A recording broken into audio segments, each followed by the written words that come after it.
What is up, Frog fans? You are listening and or watching live to Postgame Beers. I am your host tonight, JD Sailors, joined by Ray Cartwright. Ray, what's so funny? You're throwing me off. Messing up my intro. I hope the one person watching right now really enjoyed that new intro video. Are you seeing what I'm seeing here? Because that was throwing me off too. I just see one, dog. Well, okay. So you're not seeing what I'm seeing. Shout out. I'm getting an error message on Twitter. It says an error occurred on Twitter. This is usually temporary. Wait a moment, then try again. Yeah, so that's cool. As soon as I hit go live, I got an error message.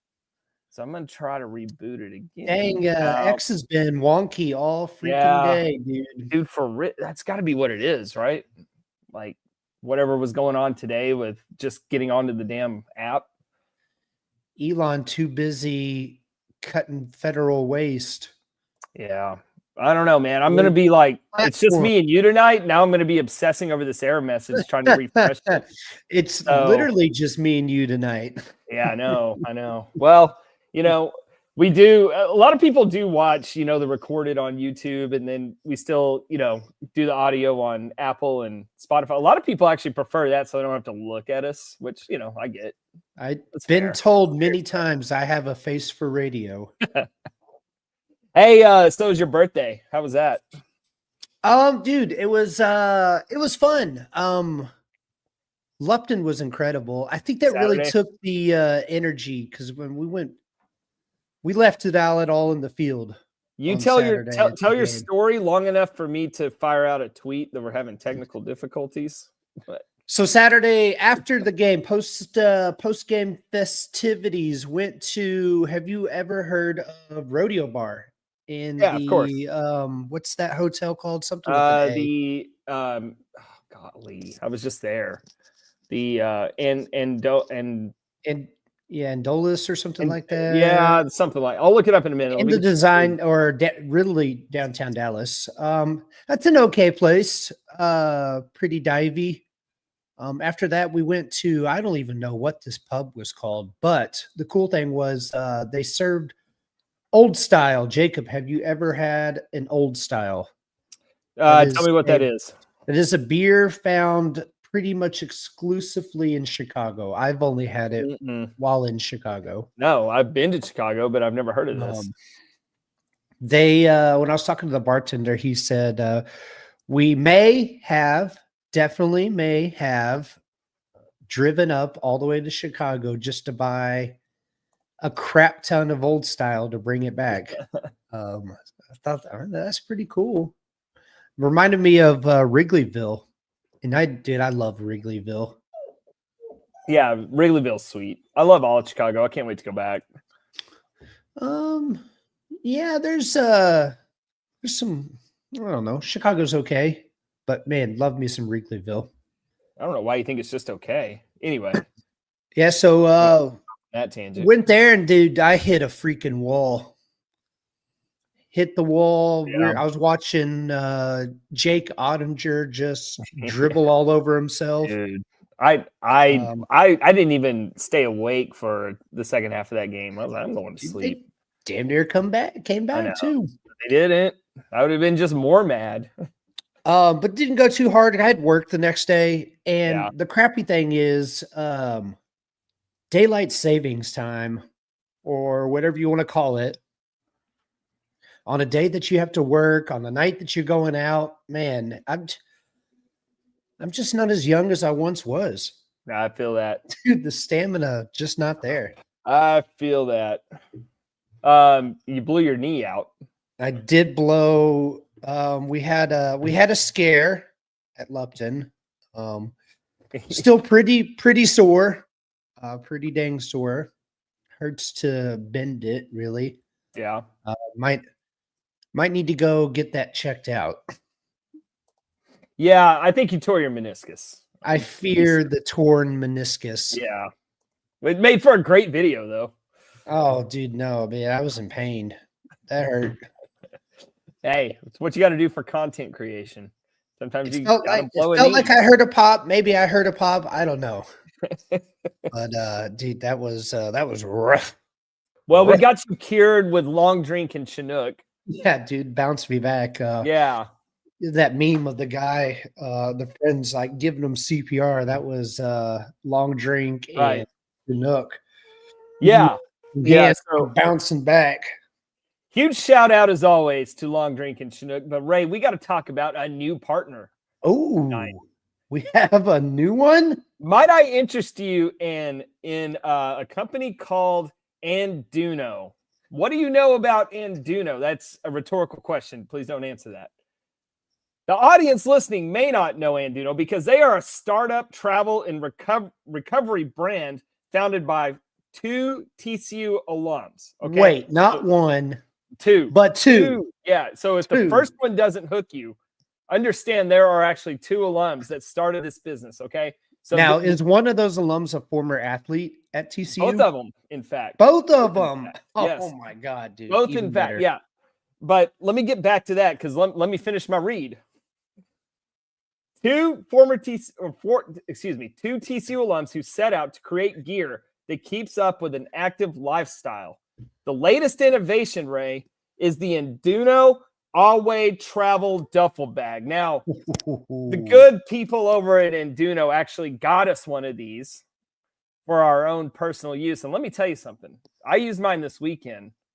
This sucker is a must-have. Okay, so what it is, it's a versatile bag designed for athletes, adventurers, and travelers alike. And I like to think of myself as all of those things. So this bag is perfect for me. Dude, I am what you call an adventurer. I love me a good adventure. I mean, me too. And I love a weekend road trip during baseball season. And I'll just tell you, man, this is the perfect bag for that. So what are some of the features of this bag, you might ask? Spacious capacity for all your essentials. Durable, waterproof material to protect your gear. A dedicated shoe compartment for further organization. Dude, that's so clutch. I can't tell you how I hate putting sneakers in with like my clothes in a travel bag or whatever. It just stinks it up, whatever, Yeah, the Anduno travel bag has clutch. its own shoe compartment, which is really cool. It has anti-theft features for travel. Ooh. A stylish portable design. Okay, so I'm using this bag this weekend. So it's like, you can use it as, how you just carry a gym bag maybe by the handles, or it might have like a shoulder strap. This sucker is like a backpack. It's got 2 shoulder straps. Dude, a full-on backpack? Yeah, full-on backpack. It straps around your chest and around your waist too. So if you're carrying some, some heavy, if you got a couple cases of long drink, maybe you want to, protect the hips and the back a little bit. It's got extra support. But yeah, man, but on a serious note, I use this thing this weekend, traveling to and from Fort Worth. I had extra changes of clothes in there. I did have some long drink stuffed in there. I even brought my laptop. It has a compartment for your laptop or, an iPad or whatever electronics. It keeps that all nice and protective. It has its own dedicated kind of like shower, like toiletry. Dude, you could take a shower in it? Is that what you're saying? It has a toiletry compartment, right? Okay, nice. Right?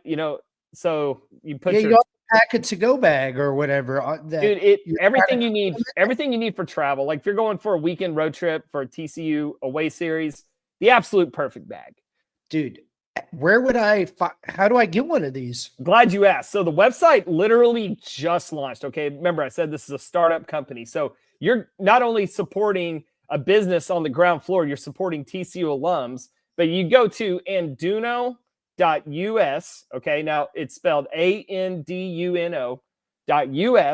You can see the bag on the website for yourself. I suggest you go on there and just at least check out the bag.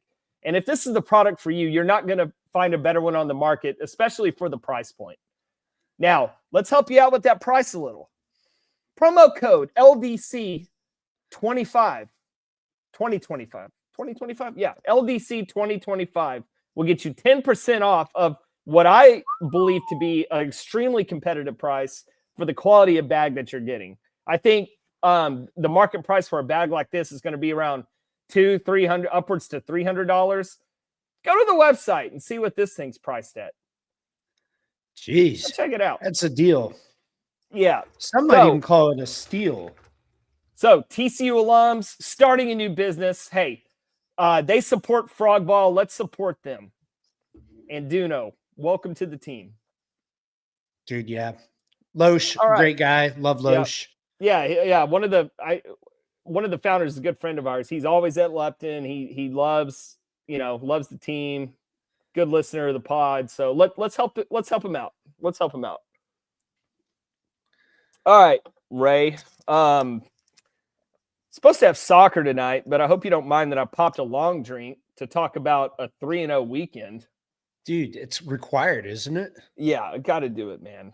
I've got one chilling in a nice TCU 32 ounce. So I can get 2 of them in there. 2 for the price of 1. So I think we talked about Air Force enough on the Thursday deep dish last week.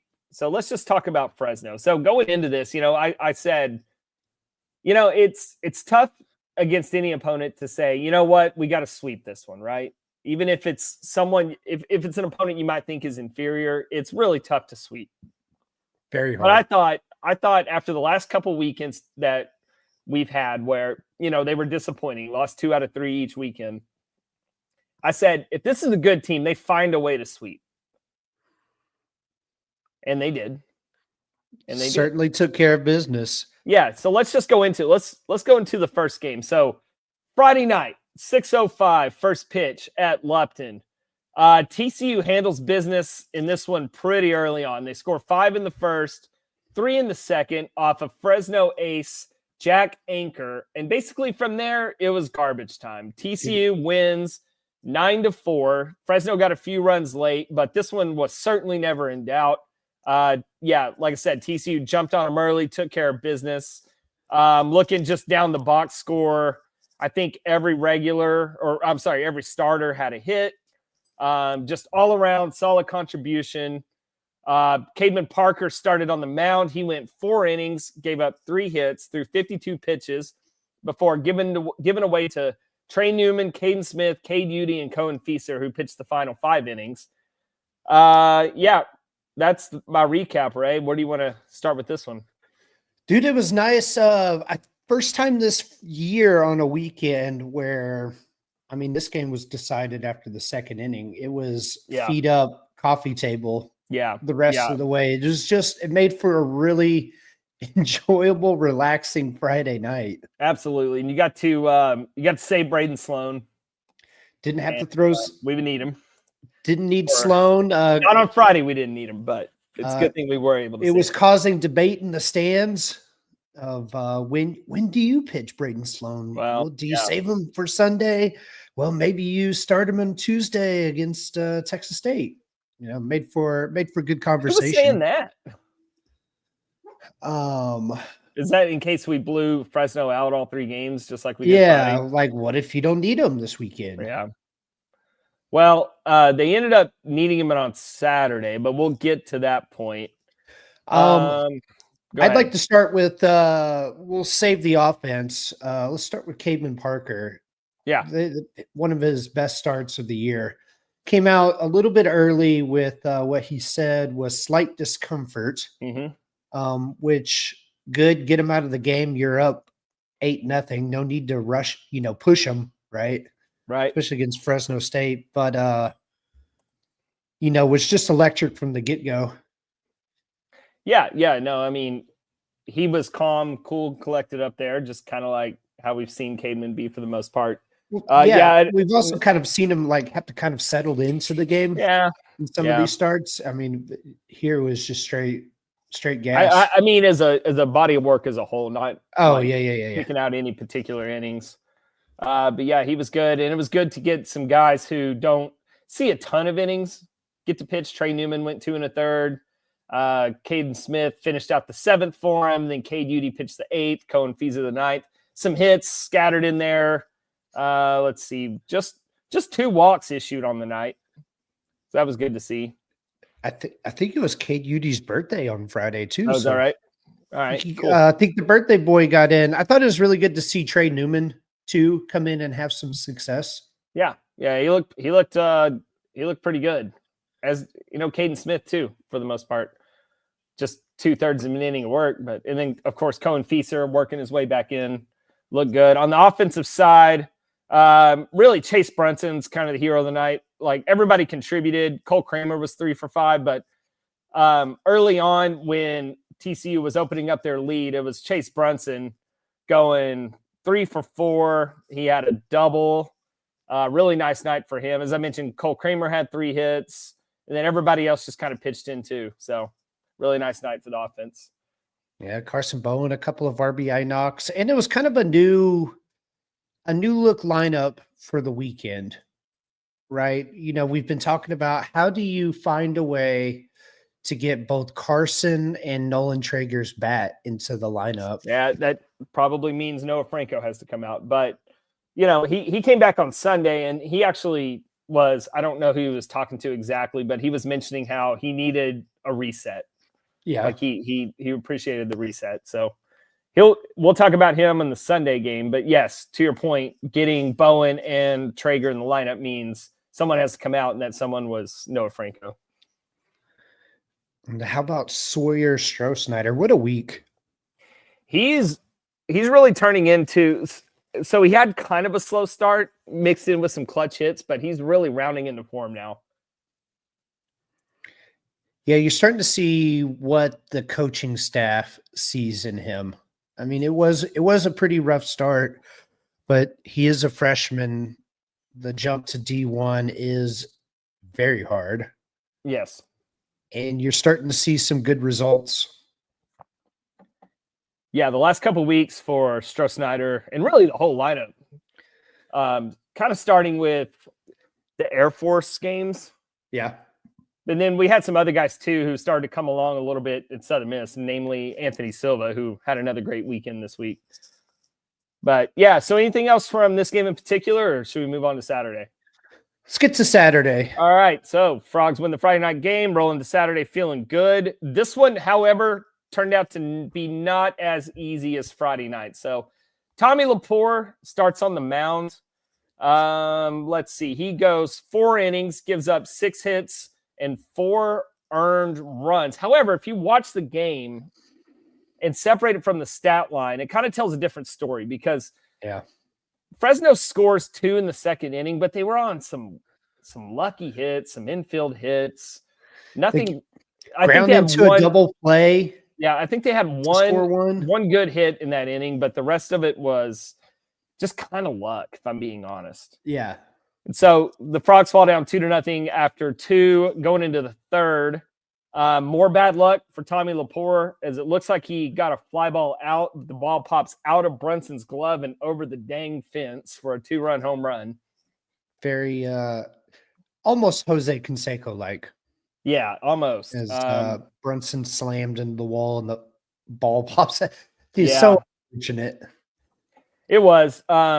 Brunson shaking up on the play is good to see. He wasn't, actually hurt. He just got the wind knocked out of him. Hey, breaking news. We are live on Twitter. Dude, we are Elon fixed this? Elon fixed it. Thank God. He heard. Yeah. All right, cool. I can stop obsessing over refreshing that button now.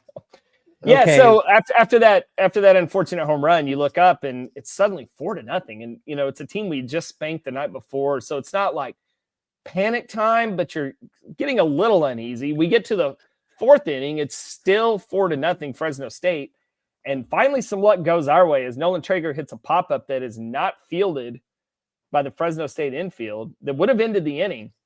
So now up walks Anthony Silva, and I turn to Ray and I say, we need to make that count. Yep. Silva's got to make something happen right here. I don't know. I can't remember if I actually said hit a home run or not. I feel like I did, but I'm not going to claim it. I was like, but I definitely said we need to take advantage of that, right? Definitely. And boy, did he take advantage of it as he sends a ball over the center field fence for pretty much a no doubt home run to make it 4-2. And Kirk, after the game, called that the play of the game. Oh, of course. I mean, that's muscling it out too, because it was dreary. Weather was kind of crap on Saturday. Yeah. And I think there was a little bit of a letdown after three straight blowouts. But you know what? I'll give credit to Fresno starter Hayden Cruz. He pitched 5 2/3, only gave up 4 hits, held us to the 2 runs, the 2 that we just mentioned. only struck out 3, but only walked 2. So 80 pitches for Hayden Cruz. He did a pretty good job of, I don't know if he was throwing kind of a cut fastball or a sinker, but something just really dipping late in the, had a lot of late movement to it downwards, and we were swinging over the top of it. So yeah, pretty good outing by him, I think. Kept us off balance. But yeah, so 4-2. The score remained 4-2 going into the 7th. We finally got into the Fresno bullpen. And a little bit more luck went our way. Stroh-Snyder, well, hold on. I'm just reading that from the start. That's not what I need to do. Sam Myers scored on a balk to start the scoring that inning. Then we get a Cadena single that scored Stroh-Snyder. And then a wild pitch scored Griffin. So Frogs take the lead. They don't look back. And the reason why they didn't look back is because Mr. Braden Sloan absolutely slammed the door on Fresno. Oh, my God. Did he ever? 5 innings pitched, 5 hits, 7 strikeouts, 0 walks, domination. Dude, it's insane. Just the run that he's on to begin this year. So in a normal inning, Braden Sloan is very good. But I believe it was the 7th inning where a couple things didn't go our way. Was it the 7th inning? I believe it was. Yeah, so the inning starts off with a single, and then Fresno trying to sacrifice him over. Unfortunate play where Cadena kind of got caught in between letting it roll foul and holding it to get an out. It looked like the ball was going to roll foul from our vantage point, but kind of a last-second panic. Let me try to get an out. Everybody's safe, 1st and 3rd. But then you saw Braden Sloan take his attitude to a whole nother level. He really said, okay, I got to lock in now. He gets a pop-up, a strikeout, and then a hit by pitch to load the bases. Just for good measure, just to, he's like, oh, let me toy with him a little bit. My thought was there was a lefty on deck. And I think, let's see, the count was 2-0 when Braden hit him. And I said, that's fine. Bring the lefty on.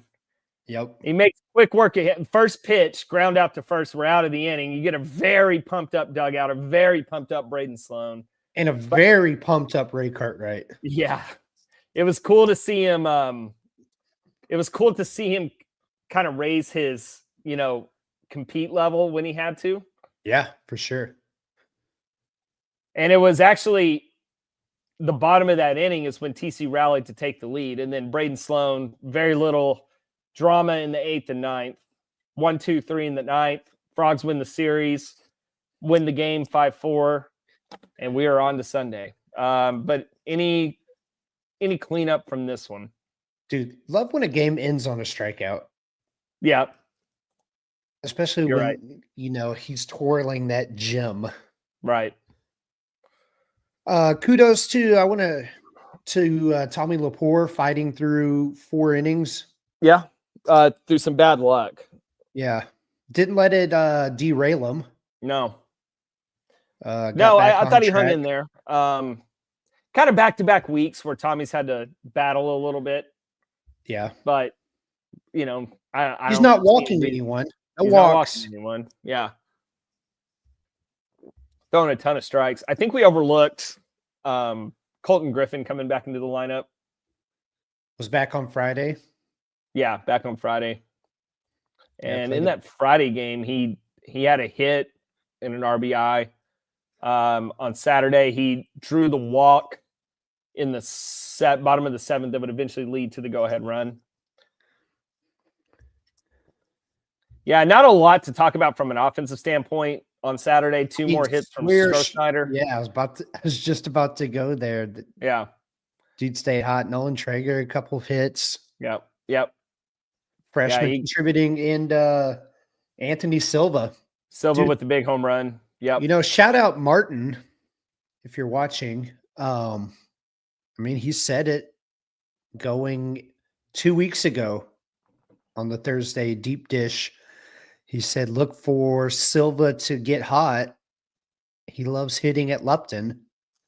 And the dude's been on a heater just about ever since. Yep. Yep, absolutely. Remains to be seen how it carries over when we go back on the road, but we don't have to worry about that because we'll be at home this weekend for Arizona State. All right, so Frogs going to Sunday already have won the series. Let's get a sweep. We had Trevor Baumler on the mound to start this one. Looked good in the first. Then he hits a couple guys in the second, leads to 2 runs. Go to the third inning, he gives up a 3-run home run. So early in this one, Frogs have to come back again. They're down 6-2 going into the fourth, where they score 3 runs to make it a 6-5 game. And then in the 6th, 7th, and 8th, they combined for 7 runs to put this one away 12-6. It's good to see them really attack some Sunday pitching. Yeah, for sure. It seems like we've really struggled this year against Sunday pitching. And that's not really a formula for success if you're not going to score runs on Sunday. No, because you can't rely on Sunday pitching to just blank the other squad. We got to put up some runs. Right. I mean, you would think that you're getting into the underbelly of, bullpens. Their starters not as good. Mm-hmm. You would think that you're the more competitive team, so you should go out there and just really take advantage of that. Yeah. The big blows in this one was the Isaac Cadena triple that got us back in it there in the 4th inning. Yep. And a Colton Griffin double later on that extended our lead. Just kind of looking at the win probability added charts. And yeah, Colton Griffin and Isaac Cadena, along with Anthony Silva and Chase Brunson, kind of leading the way on Sunday to put up 12 runs on the board. And Mason Brassfield comes in after Baumler struggled and did his best Braden Sloan impression from the left side. Dude, I was that one down. He said, "Okay, Sloan, bet." Yeah. So Braden went 5 innings. Mason Brassfield went 6 1/3, gave up 3 hits, 1 walk, 7 strikeouts. Absolute domination to complete the sweep. I love Brassfield so much. Yeah. So Frogs on this day had, let's see, let me count this up. 4, 5, 6, 8 extra base hits, including 2 triples. We got one from Noah Franco late. Dude, on a rope. All that dude did in this game was smack. Yeah, so Franco mile-per-hour balls. Right. Franco doesn't play on Friday or Saturday, kind of gets a little reset, comes in on Sunday and hits 4 balls over 100 miles an hour. That'll play. Oh my God, every single time. And twice on Sundays. It'll play twice on Sundays. 4 times on Sunday, really. So yeah, Frogs get the sweep. I'm very happy about it. I'm not shocked by it because I said if this is a good team, they get a sweep. And I believe they're a good team. So they got the sweep. Perfect. There's not really anything to complain about, for being honest. No, I mean, it was the perfect part of the schedule. Conference play looms next week, right? Yeah. You're coming off a very tough weekend against Southern Miss. So let's get some Mountain West teams in here and just beat up on them. Yeah, so let's see. The Frogs finish out a conference play at 12-4. I'd say before the season, if you said the Frogs are 12-4 going into conference play, I'm taking that. Oh, yeah, every day. Including 4-0 on the road, 7-2 at home. I think if we get one more win at Globe Life or one more win against Southern Miss, you're giving this out of conference an A+. Yeah. As it is, I'm probably saying A- or B+. But nothing to complain about. No, and I think that would be a good to dive into, as non-conference on the Thursday deep dish. Right. Kind of I'm trying to not let my mind go too deep into the deep dish. This is the thin crust episode. Yeah, don't get lost in the sauce. No, I'm trying. Yeah, exactly. Trying not to. But yeah, man. 12-4. Yeah, Martin and I were texting today, and he said this team is exactly where they need to be going into conference play. So 100%. And I mean, you've gotten roles somewhat figured out. You've got yep. A lineup that you feel good about. I think this week was really good for the Frogs in confidence. Saying, yeah, I think you can extend that to the whole week, the 2 against Air Force. For sure. I forget how many runs we put up, but I think it was 30. Was it 37 going into the weekend? After the 3 games against, or 2 games? No, hold on. It was 37 going into Saturday. And then what we scored 17 more after that. So going into Saturday, yeah. Yeah, so what, 54 runs over 5 games? That will work.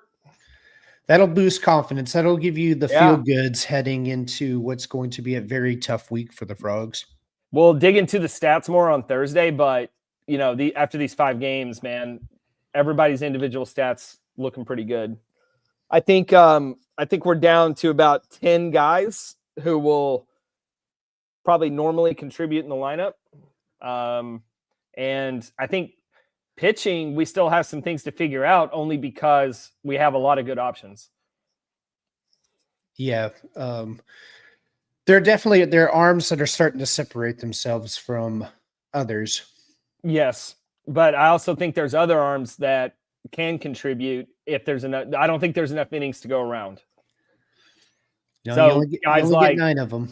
Guys like Carson Cormier or Mason Bigsby, who I think I would like to see them pitch more. I just don't know when and where because of the production we're getting from other guys. In theory, you would like to see him pitch on Tuesdays. Sure. Yeah. In theories. But, if you get a game like he had on Friday, right? You can roll out, arms that you normally don't see. Yep. Blowouts definitely open things up for sure. But you know what, Ray, let's just talk about, we can get into this more on Thursday too, but it's kind of the hot topic is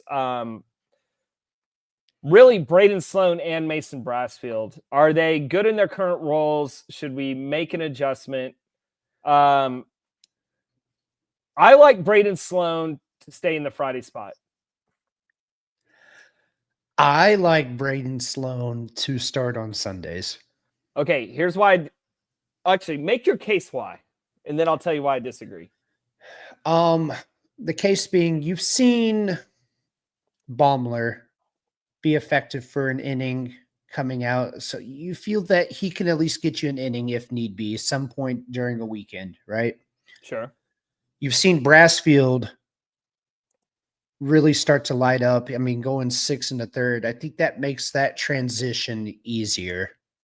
If you wanted to slide Sloan to Sundays, Baumler into the pen, and then you've kind of got a Swiss Army knife in Brassfield that you feel good about, plus Luis Rodriguez too, right? Who for Cam starts tomorrow. Mm-hmm. Lewis is getting the start against Texas State tomorrow. Is that confirmed or is that just? Yeah. Okay. Because that was what my common sense was saying. Man, I missed the whole chat. Shoot. What else do we miss here? Anyway, continue. I think if Brassfield hasn't shown like he has the last couple of weekends, you wouldn't feel as comfortable taking an arm out of the bullpen like Sloan's. But I think if you feel good, at least with Cademan Parker to get you through the first 4 or 5 innings on Friday, and you feel really good about that they're going to be quality innings. Same with Lepore on Saturdays, dude. I mean, you're really shortening the weekend if you can then add Sloan to go another 5 innings on Sunday. Whereas, the last couple of weekends, you're getting, 2 2/3, 3 1/3 out of your starter on Sunday. All right. I'll tell you why I disagree. Now, I'll start by saying I agree that I would be open to an adjustment on Sunday. But I don't think putting Sloan there is the answer because I fear that we're already taking for granted how hard it is to win on Friday nights. And Cademan Parker, while Cademan does a lot of great things, he's not a guy like Peyton Tolley who's going to go 7 or 8 innings every start. So you're basically looking at Friday as starter A and starter B. On, in theory, what is the hardest night to win because you're going up against the other team's ace. Okay? So I don't want to mess with the vibe we have now where it feels like we can win any Friday with Cademan and Braden Sloan. Now, concurrently, Sunday, theoretically, is the game where you're going to put up the most runs. Now, that hasn't really played out yet. It did on Sunday. Late, though. Yeah, but I'm just speaking theoretically. I don't want a guy who can lock down a Friday going on Sunday if we're putting up 8+ runs. I don't need Sunday to be a 2 or 3 run pitching performance. I'm fine giving up some runs on Sunday because in theory, we're going to score runs on Sunday. Now, as I said, I like making an adjustment on Sunday. Now, it should be stated too, Trevor Baumler earned that spot throughout the fall, throughout the spring. Okay. And it's not like he's just been a disaster. It's just been, there's been a few innings here or there that get away from him. And that's just young pitcher development. Okay. Yeah, for sure. But we're getting into conference play now. So if you told me Mason Brassfield's going to start on Sunday, that's fine. If you're telling me Braden Sloan's going to start on Sunday, I think that's a waste of resources.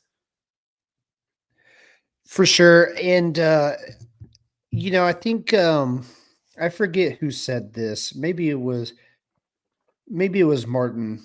This is a top 15 program, like overall in the country. We're heading into conference play. We don't have time really to tinker around, right? Not anymore. That's what the last however many weeks before, last 4 weeks. Yeah.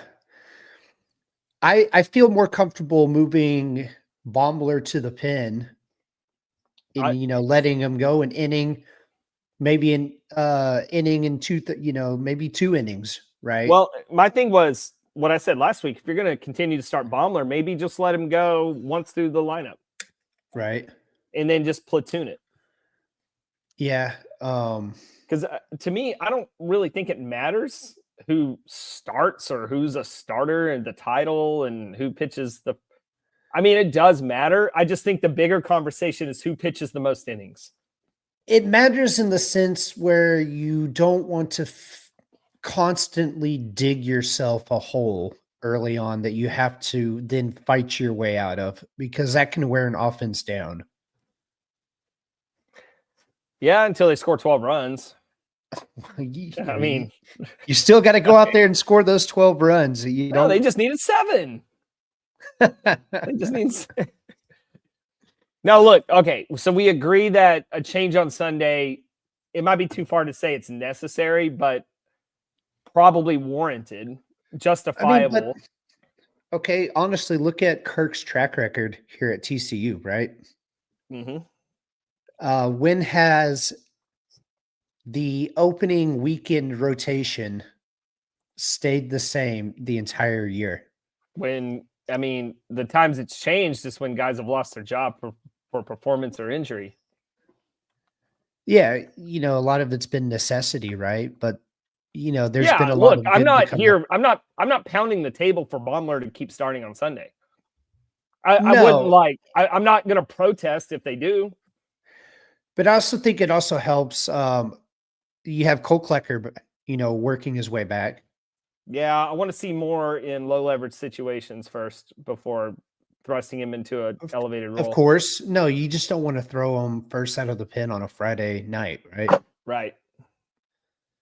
No, you want to kind of bring him along like they're doing Cohen. I think they've handled Cohen Feaster perfectly coming back from his arm injury. See, now we're getting into the argument of we have a lot of options. How do we get everybody enough work?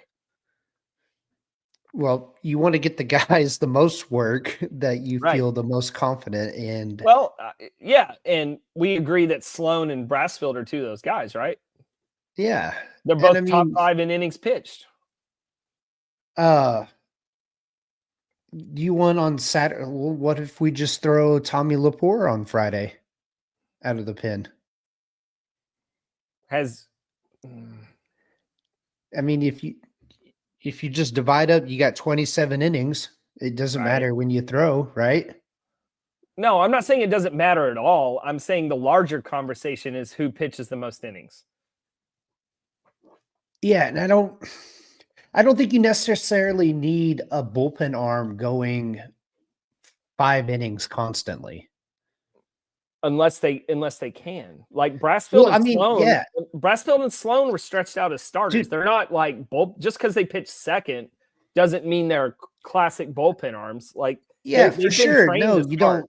I mean, it's like Abel last year, right? Exactly. Abel was being stretched out. You could use him for long runs, but you would have preferred to have seen him in the rotation last year, right? Yeah. Just because, well, really different because you didn't have as many options. Really, my thing with Abel is when we were just saving him for the 9th inning. I thought that was an incredible waste of resources. Yeah. Like, I'm going to just continue to hammer this point. What matters to me the most is who's pitching the most innings. And right now, Sloan and Brassfield are top 5 in innings pitched. My thing with Abel, my gripe with Abel was he wasn't pitching enough innings because we wanted to use him in the 9th. Right. That's what I don't want. I'm not trying to like save a guy who should be pitching, a bulk of the innings. Oh, we can't use him yet because we got to use him for the 9th inning. I think that's a waste of resources. So if you got a guy like Braden Sloan who can not only pitch the 9th, but the 8th, the 7th, the 6th, and the 5th, that's a winning formula, man. And I'm telling you, like, we should not take for granted winning on Fridays. No, you found something that works. I'm not saying, oh, yeah, we'll just keep on winning on Fridays. Let's take Sloan out of those 4 or 5 innings he pitches every Friday. I think that's a mistake. But I wonder how much it lessens. Like, say you can take Sloan out and then recreate him in the aggregate, right? You can get 2 But why? When you already because you feel good.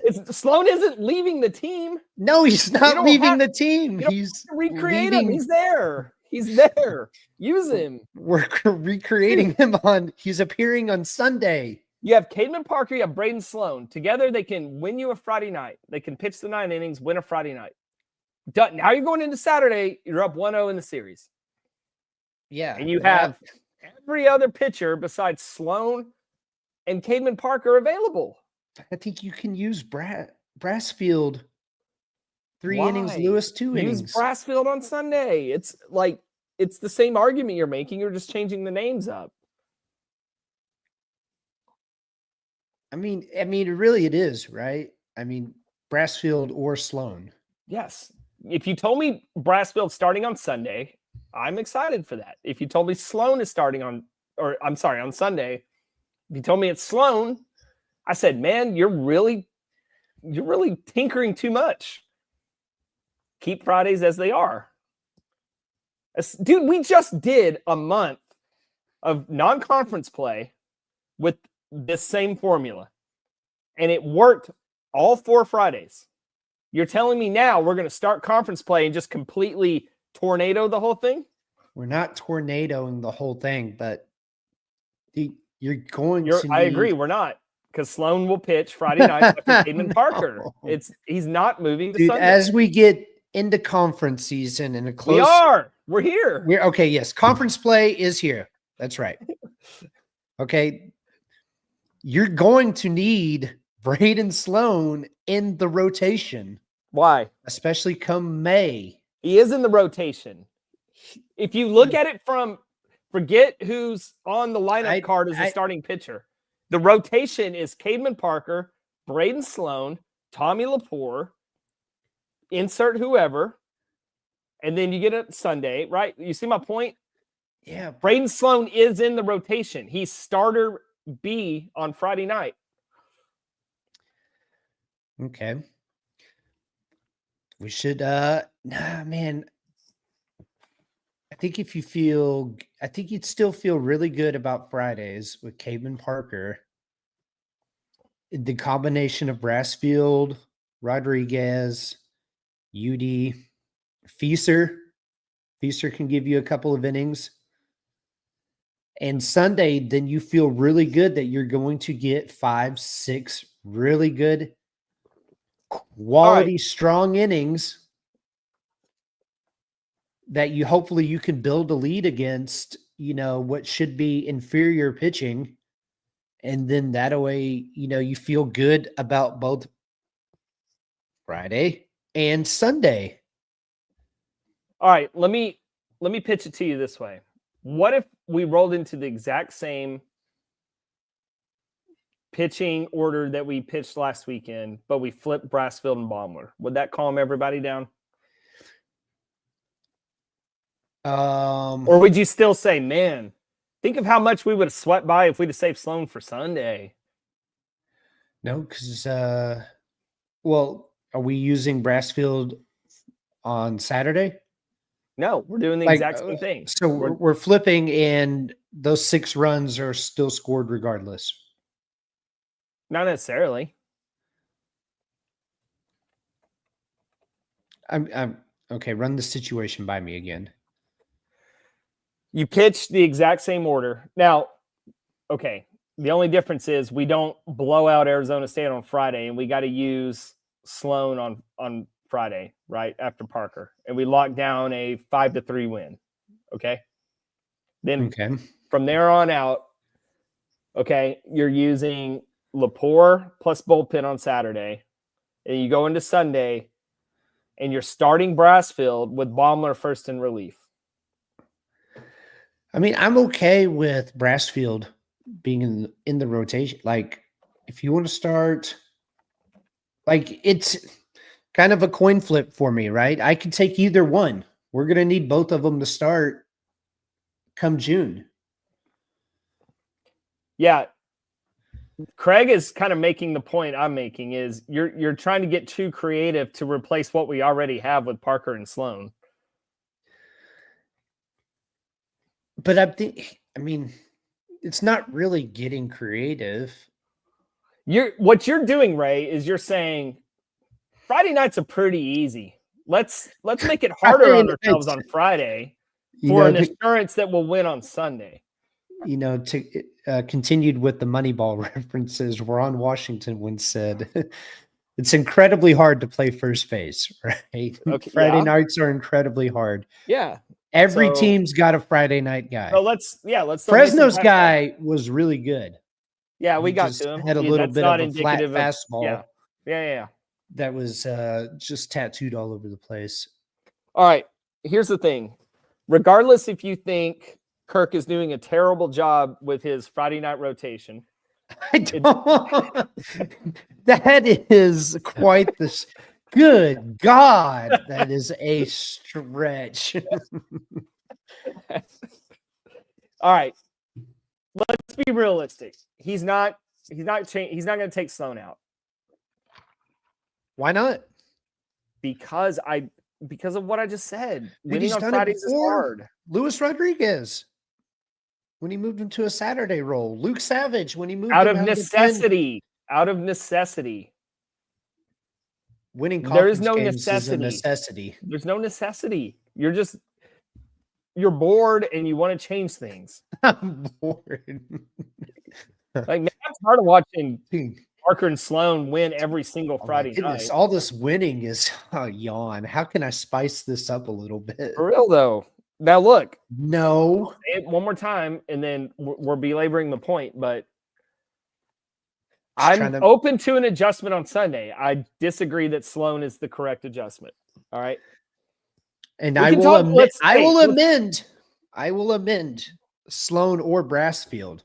Fine. Both lefties. Let's leave it at that. We can talk more on Thursday with Martin. We'll let him be the deciding vote. He'll be the judge. Yeah. Jury and executioner. Like, one of us has to be executed live on the air. That's fine. I'll take my chances. I feel pretty good about Martin. Whatever Martin says. All right, 50 minutes. I think that's good for a 3-game recap and a debate that went way too damn long. Shout out again to Long Drink and Chinook Ceadery. Please go to Chinook Ceadery. Use promo code LDC. And once again, we want to welcome our new partners, Enduno. Golly, I forgot the rest of their name, but go to enduno.us. Check. Oh, no. Don't interrupt me. I'm doing an ad read. I forgot their little slogan, but you know what? New partners, there's growing pains. Enduno.us. Check out those travel bags. They are legit. Is the travel bag called the Azuko? No, that's just a. Or is that what the plastic bag is branded as? No, I'm looking at my bag right now on the table. All right, listen. The bags right now are still in a manufacturing state. What we got was a sample bag. Oh. So nice. Listen, I do need to make that point. If you go and you want to get one of these bags, understand this is a brand new company. And the bag, they're taking pre-orders because they're starting up their manufacturing. But it'll be worth the wait. Jacob will bring his out to Lupton on Friday. Ask him, and he'll show it to you in lot 13. Well, they're still not allowed in, but I mean, that's why you go look at him in lot 13. He's going to have a live demonstration in lot 13. I might. We'll see. All right. Texas State tomorrow. We are doing a Toadcast. Waiting on confirmation from our guest. He is very slow to check his messages, but that's okay. We love him anyway. So we'll announce that once our guest confirms. But guest or not, we're doing a Toadcast tomorrow. So Texas State, 6:00. Join us. I may or may not drink 9 I just drinks. got my pickup from MK this weekend, so I'm all set for the Toadcast. I will debate Luis you Rodriguez more. goes. Hope you all enjoyed this recap. Join the Toadcast to watch me and Jacob argue more about who should be starting. No, we're not going to argue about it. This is going to be a 3-pod series. No, I'm locked into Texas State. We got to handle these Bobcats. All right, we'll see you guys tomorrow. Go Frogs. Go Frogs. Dude, Jacob.